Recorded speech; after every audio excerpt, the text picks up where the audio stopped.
zmolimo še tole molitev, ki jo molimo že nekaj časa.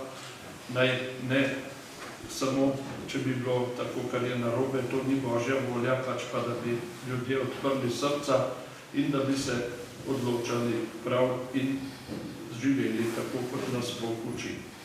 Gospod Jezus Kristus, vsako človeško življenje prihaja od Tebe. Pomagaj nam, da bomo Tvoj dar življenja vedno spoštovali in varovali. V Tvojih najmanjših bratih in sestrah, še posebej v nerojenih in bolnih, revnih in žalostnih, starejših in umirajočih, hočemo prepoznati Tebe. Daj nam milost ljubezni do bližnjega, sočutja do nemočnih in trpečih, da jim bomo vedno pomagali.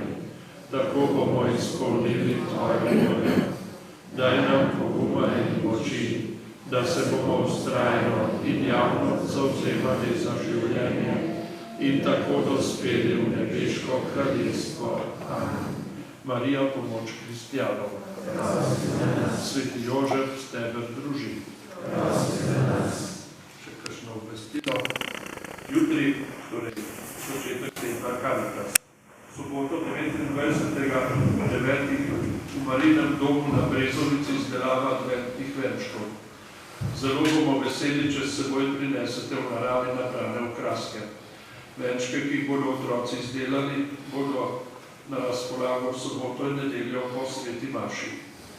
Obenem želimo organizirati izmenjevanje za otroških oblačil in igrač. Vse starše naprošamo, da oblačila, ki so jih vaši otroci prerasli in jih ne potrebujejo več, zložite v vrečke, ločeno za deklice in dečke. Odnesli pa boste oblačila, katera bodo vaši otroci potrebovali. Prihodna nedelja je prva adventna in nedelja Karitas. In že pričakujemo svetega Miklavža, naj se še malo poveča naša molitev, tako da bi prejeli dobre darove, pa prosimo svetega Duha za razsvetljenje vsem, najprej nam, potem pa tistim, ki imajo večje odgovornosti. Svete maše bodo prihodno nedeljo za pokojnega Heinricha Rudolfa Štegarja ob 16. obletnici, za pokojno Frančiško Marinčič, pokojno Marijo Marinko, za nove duhovne, redovne in misijonske poklice in za pokojnega Branka Petra Žilova ob 7. dnevu.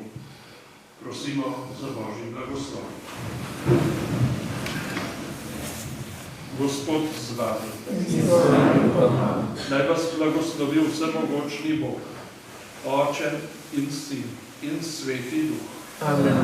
Pojdimo v miru. Bogu hvala. 86.